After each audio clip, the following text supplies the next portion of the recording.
This is a public service broadcast. We had a lot of interest in our little segment that we did about Tiger Woods stats and how we found them absolutely astonishing. And we had a lot of comments just about how astonishing they were. But a really, really strong theme that kept coming out during that whole post-Christmas period was comparing Jack Nicklaus's stats to Tiger Woods. And I have to admit, I've got Jim with me, and obviously we were both sat there, and Chris was here, and we were sort of running through some of the Tiger stats. And I've got to hold my hand up to a little bit of recency bias there because, look, we grew up with Tiger Woods being the absolute alpha in this sport, and some of the stats that he had were incredible, and you could see the dominance.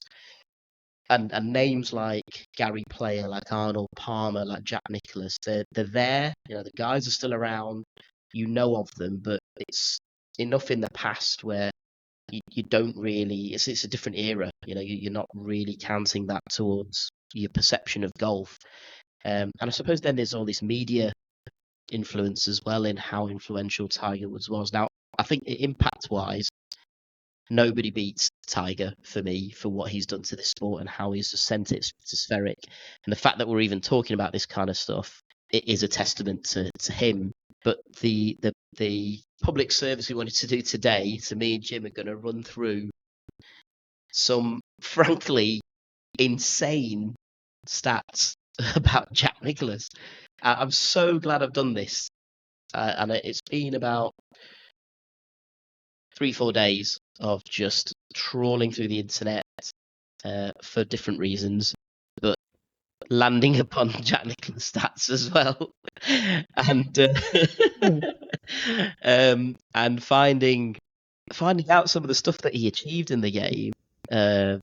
It was truly eye-opening, and I saw a quote from Gary Player, and he's a guy I follow on Instagram. Gary Player is, don't you, Jim? So he was the first non-American to win the US Masters, wasn't he? There you go. Yeah, I mean, absolute legend of the game. Obviously, at a time when Arnold Palmer and Jack Nicklaus are ripping it up, so you got to try and find your little niche in there somehow. And I follow him on Instagram, and I kind of really respect his opinion on golf as well. Like, he's really forthright, classic South African, just says it as it is, sort of thing. But he had a quote, and it's kind of it just touched the nerve with me a little bit, I suppose, because he said, obviously having grown up in that era with Jack Nicklaus, he said Jack was unbelievable, and he was head and shoulders above everybody in our era, but nobody dominated the game like Tiger Woods has dominated it now. And because I was embroiled in finding all of these stats and things about Jack, I was like, I don't understand how he's saying that, having played against Jack Nicklaus.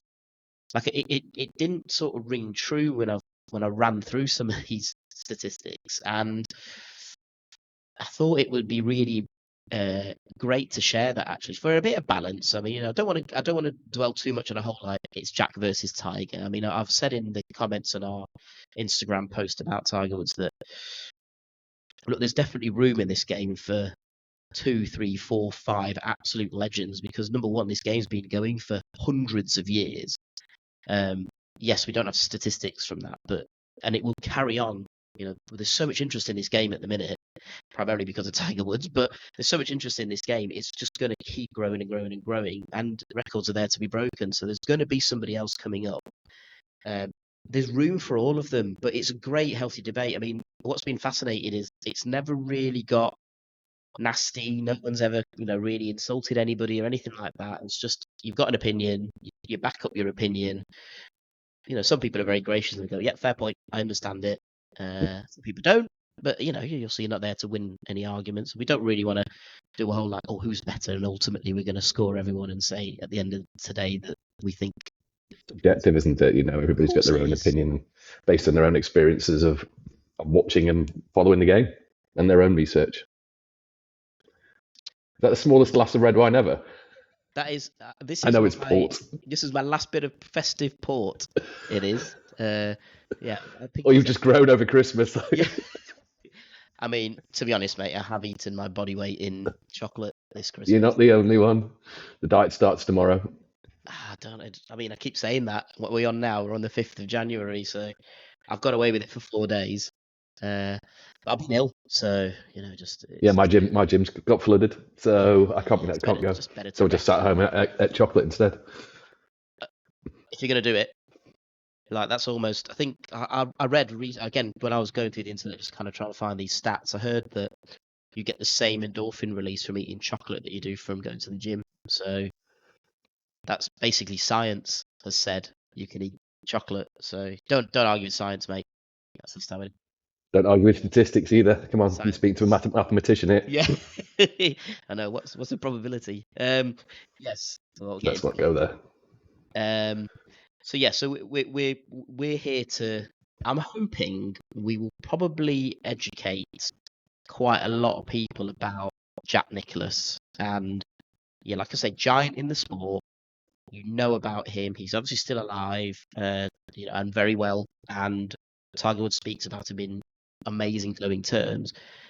And they both have a great mutual respect for each other. And the headline stat, which I'll just give now, is that Jack Nicklaus won 18 majors to Tiger Woods' 15. And Okay. obviously, the whole chat with Tiger was he was on such an upward trajectory, he'll smash through that, and it didn't work out, and that's how the game is.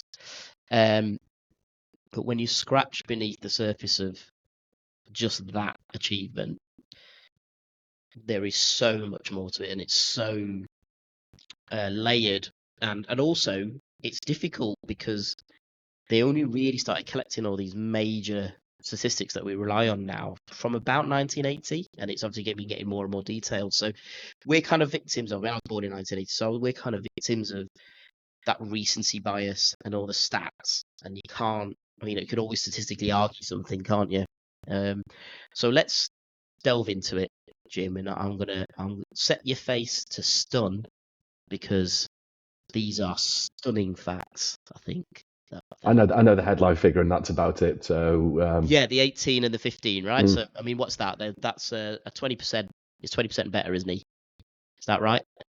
Just under I suppose when you look at the stats and you see how many 18%. tournaments that he played, how many majors he played, and yada yada yada. Yes, so right, I haven't got any order in this. There's only 3 sections I've necessarily got, and that's big headline stats I've got, which were unbelievable. I've got one amazing stat about the Open. That's our Open, the original Open, Claret Jug, all that kind of thing, and some about Augusta because like Augusta's a mythical course and everybody understands it, but some of his play there was unbelievable. So, like I say, no particular structure to this, just reading what I've written down. So we know the majors, 1815. Okay, so by that measure, Nicklaus trumps anybody. But Jack Nicklaus had 55 further top 10 major finishes. Right, with 19 of them second place. Sorry. So he won 18 majors. Mm-hmm. Separate to that, he finished in the top 10 55 times. And then separate to that, 19 times he was in second place. Bloody hell. It's insane. Absolutely insane. How many majors did he play? Sorry, I don't actually know. I couldn't find how many majors he played in, but I've got another one here actually about the number of like majors here. From the age of 22 to 58. So what is that? That's 36 years, right? Mm-hmm. He never missed a major. 36 years, he didn't miss a major. Like 4 majors in the year, didn't miss one. No injuries, nothing. Just 36 straight years he played major competitions. Like, that's mind-blowing. I mean, I suppose now, you can't say that there's more repetition. I know the players play more. I get that. Yeah. And I suppose there's more like, but then also they access now more biomedical science, and they can get swings that are supposed to be low impact on their body, all that kind of thing. But there's, Tiger Woods has had obviously plenty of very famous injuries, but players doing this, sort of talk about suffering fatigue. But I mean, he's just 36 years from the age of 22, just kept playing every single major. Now, then, there was another thing that I read where it was like they compared them up to the ages of 48 because they said Tiger Woods' prime was up to the age of 48. I think that was when he last won the Masters. So when they took it up to that age, Jack Nicklaus, when he was playing a major, finished first, second, or third 36% of the time,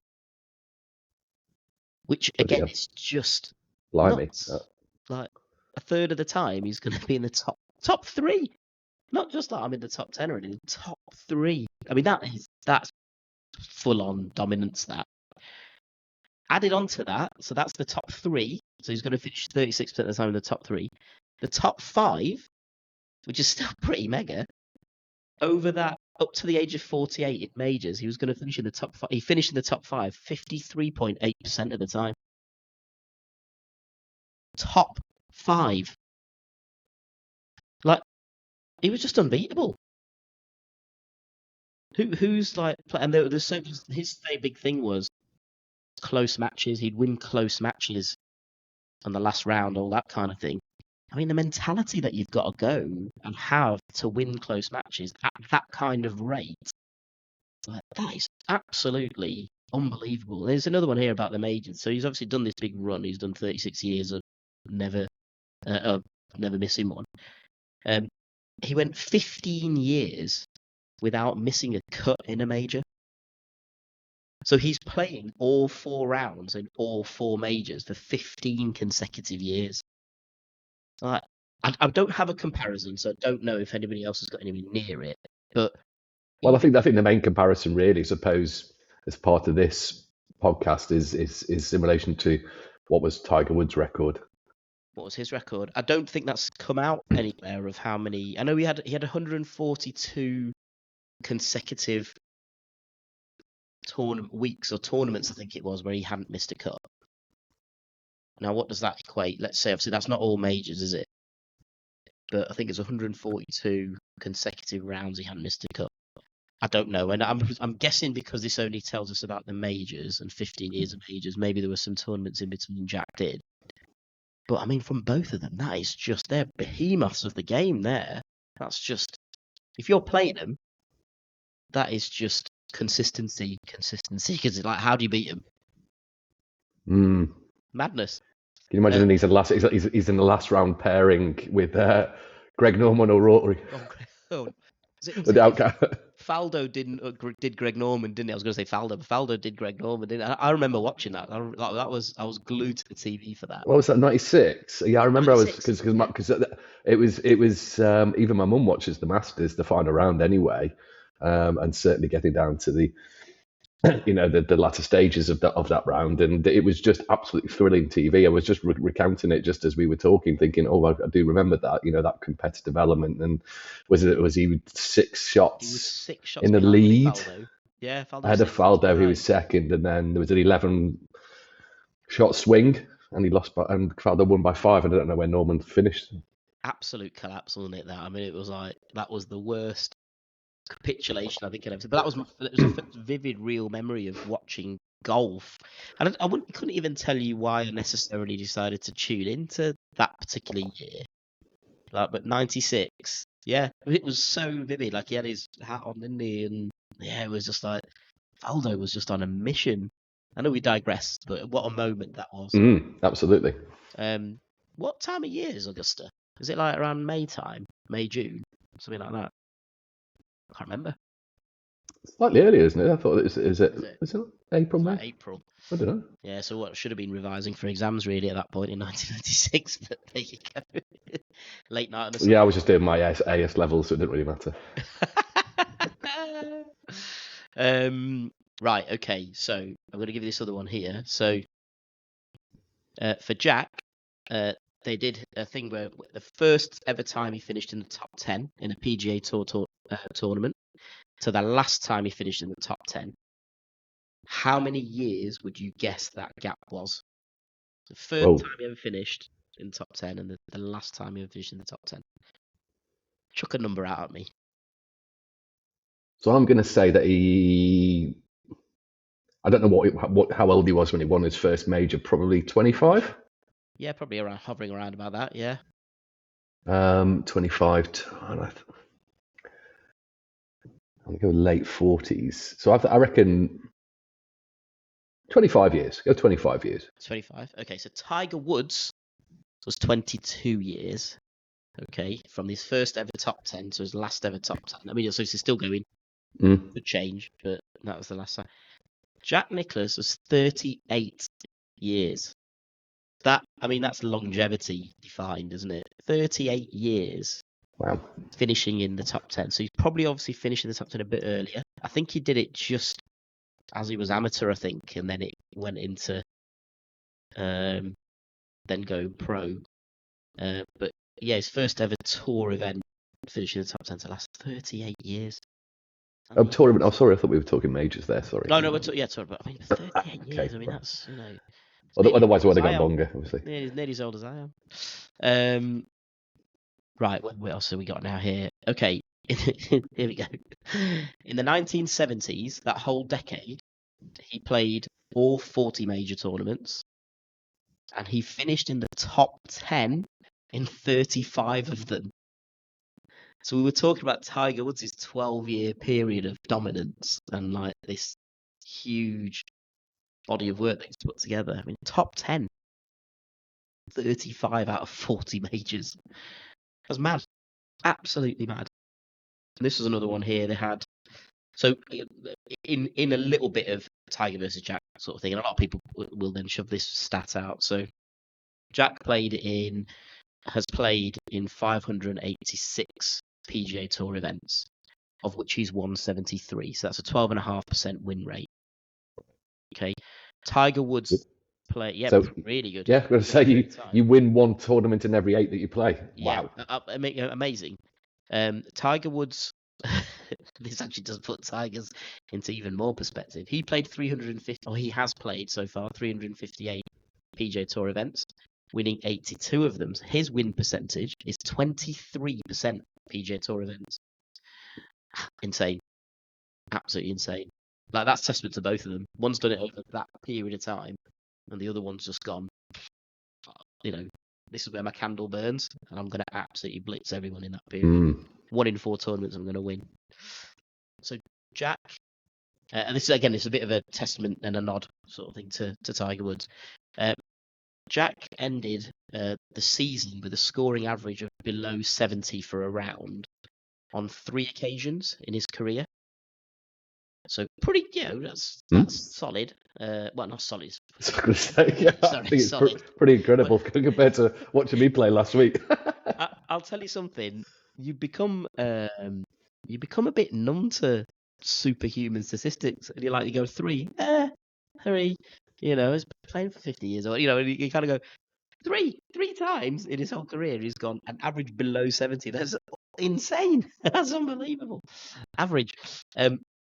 Tiger Woods has done that on 17 occasions. His scoring average has been below 70, which is just. I'd not even considered that stat before. That's amazing.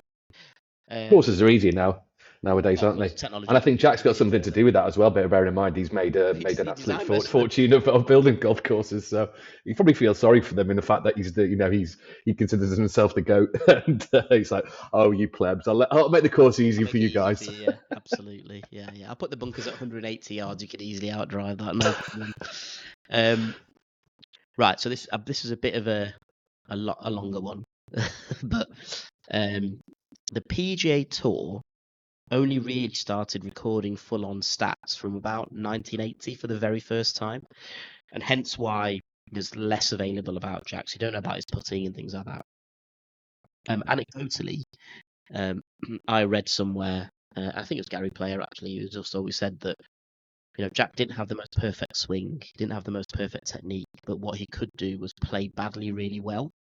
So he would adapt his swing, he would steer clear of danger, and he very much eschewed course management. That was his style of play. So it was like, get me on the green safely, keep it in the short stuff, get me on the green safely, and then the putting is where I'm going to do it.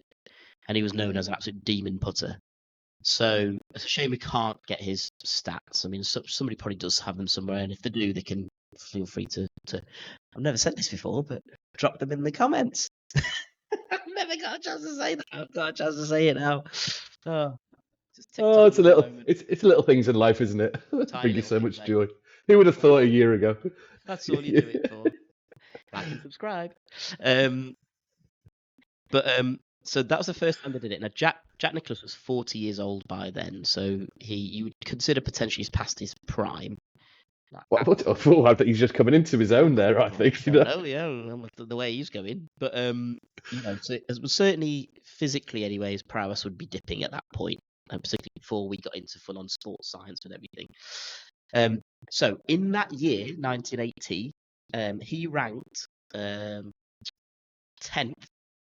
for driving distance with an average of 269 yards, which is pretty impressive.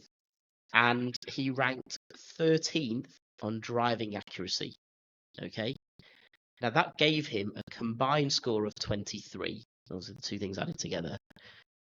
That is still the finest recorded season of driving all round on the PGA Tour. A combination of distance and accuracy. Still. That was in 1980 when they first started recording this stuff. So what was it with previous to that? And like nobody's ever come close to it.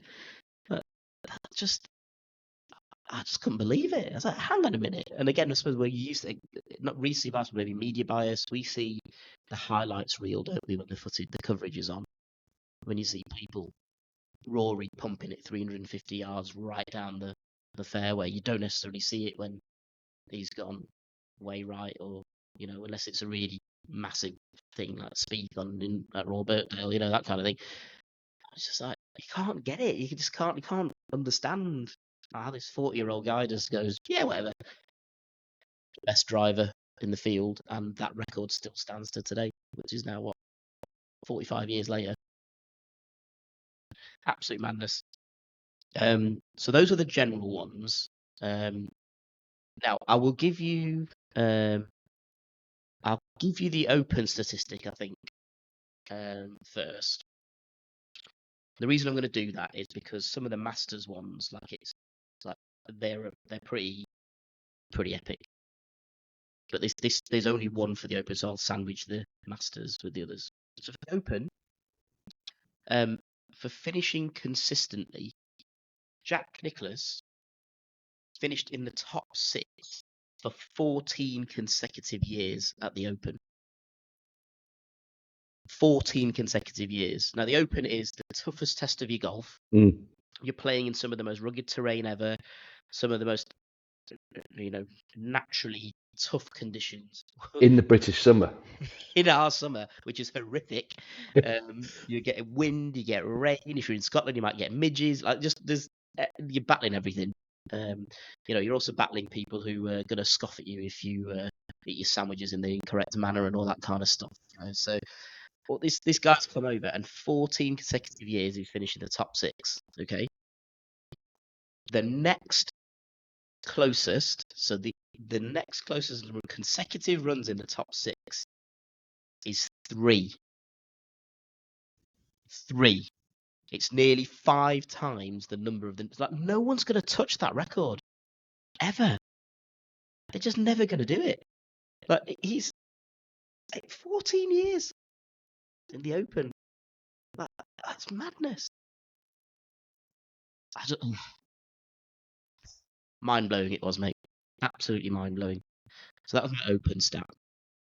Right now, we get into the Masters. I mean, this is this guy's domain. So out of his 18 majors, he won 6 green jackets. Okay. So just tells you how much he owned that place. As a professional, in his first 5 starts, so I think he'd played a couple before he turned pro, Augusta, but in his first 5 starts as a professional at Augusta, he won it 3 times. How did you do that? Finished just when I won it 3 times out of 5. People say, it takes 10 years to master. You can't play on it any other time either, can you? Unless you Rory McIlroy's still looking for one. You know, he's 3 in the first 5. He's like, yeah, whatever. Right, great. Oh, I'll do it. He's had 45. Beginner's luck, obviously. Because look, yeah, he's Repeated twice. He More. started there 45 times. Okay, so he's won it 6 out of 45 attempts. He's finished in the top 10 22 times. Like half of the time he's in the top 10. He's finished in the top 5 15 times. And then apart from his 6 green jackets, he's finished second 4 times. Look, it's just mad. Goodness gracious, like Nadal at the French Open, isn't it? Yeah. I mean, that's the nearest you can Wow. get to it, can't you? You know, Yeah. Rafael Nadal winning, what is it, 13 he won? 14 times 14? or something. Yeah, Roland Garros. Wow. I mean, the number is just stunning, absolutely stunning. And then this capped it off for me. So this is my last stat now, and I was like, well, you know, what am I going to end with to say how good he was, and then how good he was at Augusta? So we see now players finishing regularly at like 10, 12. I mean, Tiger Woods, you know, has won it with, was it 12 under, 13 under, whatever. So they're knocking in birdies left, right, and centre. Jack Nicklaus still holds the record for the most birdies around Augusta. Now, okay, obviously he's played 45 times and done very well 45 times, but he's got 506 birdies in that time. So each tournament, he's averaging more than 10 birdies.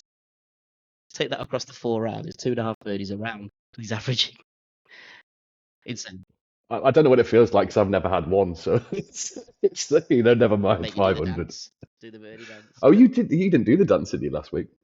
Did I get a birdie? No, that was Yeah, because you had a provisional, didn't you? So, yeah. Oh yeah, I had a provisional. Yeah, that was it. I couldn't claim it. And then he's also still got the most eagles at that tournament with 24 on that course as well. on that course. Like, and he didn't have the equipment advantage. Yeah, of course. Some of the players do now, where they can take a lot of the stuff out of it. You know, he's just relying on his accuracy, distance that he's got anyway, and then placement, and then putting on that course is just, everyone says is impossible. So, yeah, I mean, I mean that's me done for stats. Honestly, like I know there's not that many there, and particularly the really detailed, minutiae ones you can get with Tiger Woods, but those headline stats and win numbers and percentages and things like that, I was like, mate, I was gobsmacked, absolutely gobsmacked. I messaged Chris because you know we were coming on today. He couldn't make it today, sadly, but I was like, some of these Jack Nicklaus stats are insane, absolutely insane. The second place is one for me. I mean, it was just truly incredible. I had no idea. 19 second places. Goodness gracious. 19 second places. The longevity is just incredible.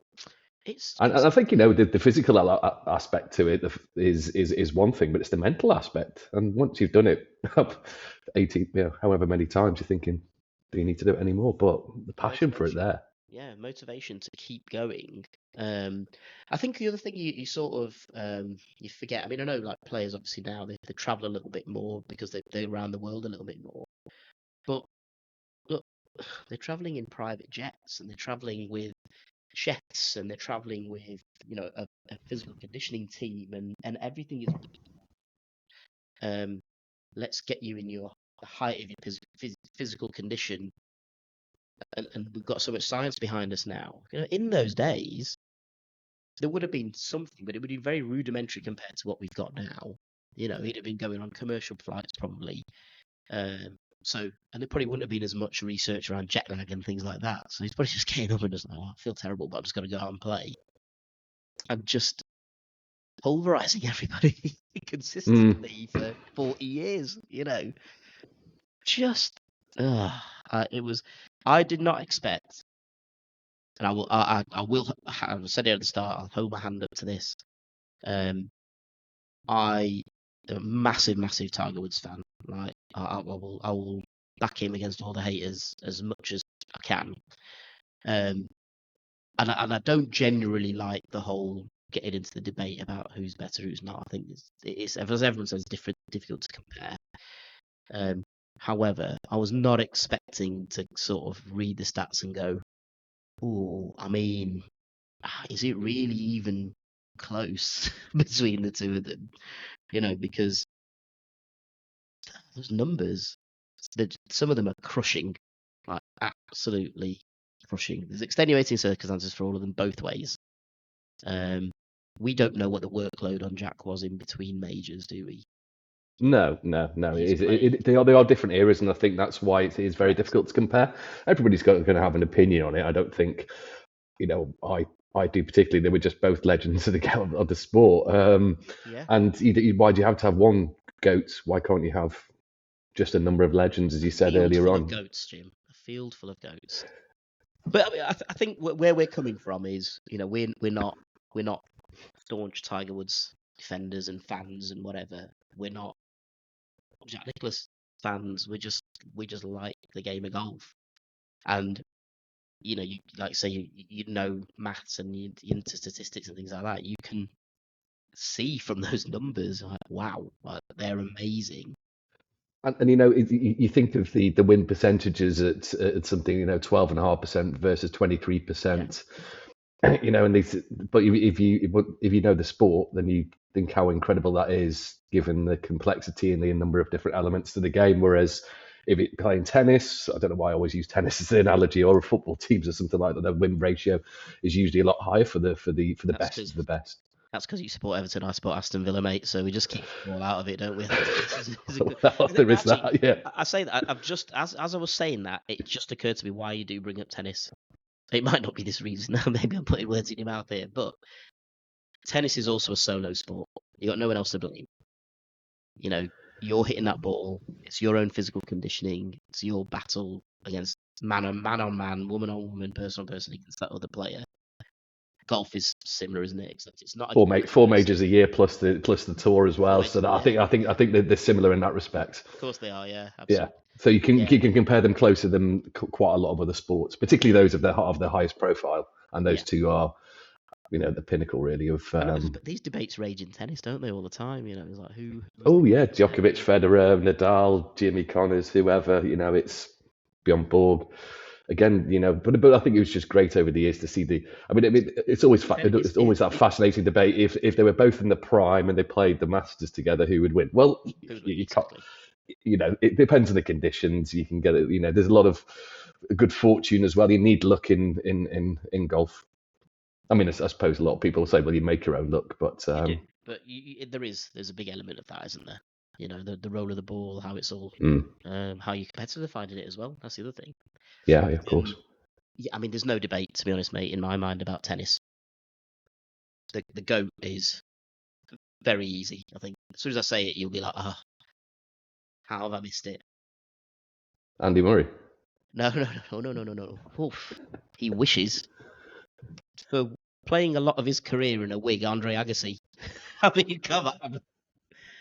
And I didn't know. That game is hard enough as it is, than wearing a full-on wig while you're trying to play Grand Slam tennis. Well done, Andre. Have you read his autobiography, Andre Agassi? No, I haven't. Well worth a read. Well worth a read. It's really good. A little anecdote from that was his dad used to restring rackets. So his dad knew Jimmy Connors really, really well, because whenever he's in Vegas, he would come to him to get his rackets restrung. So Andre Agassi used to be the runner to go and deliver the rackets and all this sort of stuff. And he was like, Jimmy Connors was my hero, because he was like a bit brash and all this kind of stuff. And he said one day Jimmy was like, when he was always a diner that he'd go and drop the rackets off to. He'd always pulled in court. He'd have 4 or 5 people around him, and Andre Agassi comes and drop the rackets off. And he must have said something to him, or I don't know, whatever it was. And Jimmy Connors humiliated him in front of all of his friends. And then Andre Agassi said, that was the day I made it my absolute mission. One day I'm going to beat this guy on an actual tennis court. And he said when it happened, I reminded him of that day, and he had no clue that he'd said it. I thought that was brilliant. What a great anecdote that was. But yeah. There's your motivation. That's what you need, don't you? Some people are motivated by money. Some people are motivated by the thrill of winning, and others by somebody being rude to them. Somebody being rude to them, absolutely. But so always be nice to everybody, people. I mean, that's just a good life. Oh, actually, no, you can't. Be nasty, because then you might create champions, but just make sure you take a percentage of the winnings. Take a percentage of the winnings. I like it. Ever always thinking of the angle, Jim. I love it. Always thinking of the money. Only because I don't have any. Yeah, I know. You and me both. You and me both. Well, Jim, thank you for that. It was truly eye-opening, that episode. Like, did not understand what the fuss was all about a little bit, but yeah, I certainly know the fuss now. Yeah, absolutely. So yeah, obviously people can make their own minds up about where they fall on that debate if they want to have that. I get it. For me, just two giants of the game. I think there's a lot of stats that the two of them would love to have off each other, definitely. And I think there's a lot of stats in there that they both hold. I think they got to stand for a long, long, long time. But the player that does come along and beat them, that's going to be something worth watching, isn't it? Nishant Agarwal. I think I'm past my prime. No, it's Chris, actually. Sorry, he's going to... Sorry, Chris. Now he's got his coach. Yeah. Is that where he is today? He's plotting world domination. He was like, I don't want to be wasting half an hour of my time talking about Jack Nicklaus. I want to. He's on the putting green. Yeah. In the snow in his garden. He's writing his own page in history somewhere. Yeah, actually, he can't even do anything. There's nothing open. It's a rarity, but a lot of things are closed. It's snowing in the UK. Like, some of the American viewers and listeners are going to be like, yeah, of course it's winter time, but we don't get snow much here now, do we? We don't know. When we do, we know about it, because the whole country grinds to a standstill. That's it. Yeah. It's bad in some parts. I just live in a city centre, so it never really affects me. So yeah, it was. What's all the fuss about? I still walk to Tesco's or the pub. Yeah, that's it. Yeah, mild frost this morning is how I would have described it. But there you go. But yeah, I think he is. I didn't think about that. Maybe I'll message him in a minute and just say, happy practicing, Chris. Coach says I'm not allowed to hang around with you anymore. Yeah, you're a distraction. Actually, yeah. I mean, if I get my own coach, what happens then?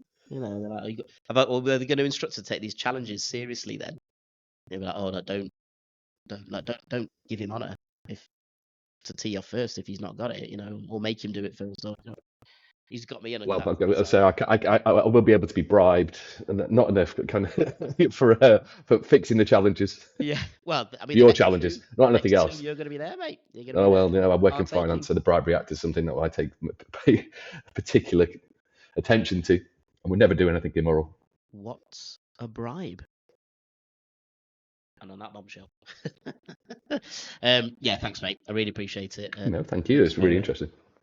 For listening to me ramble on about Jack, but yeah, what a phenomenal man, and I think we ought to raise a glass to him, I suppose. But long may he continue, because it allows us to have good, positive chats about it. And hopefully everybody can spell his surname right. I've got to be in my bonnet about people spelling my surname wrong. So yeah, Nicklaus. Thanks, mate. Thank you. Next time on an official episode of the Top 110 Golf Podcast. But until then, adios.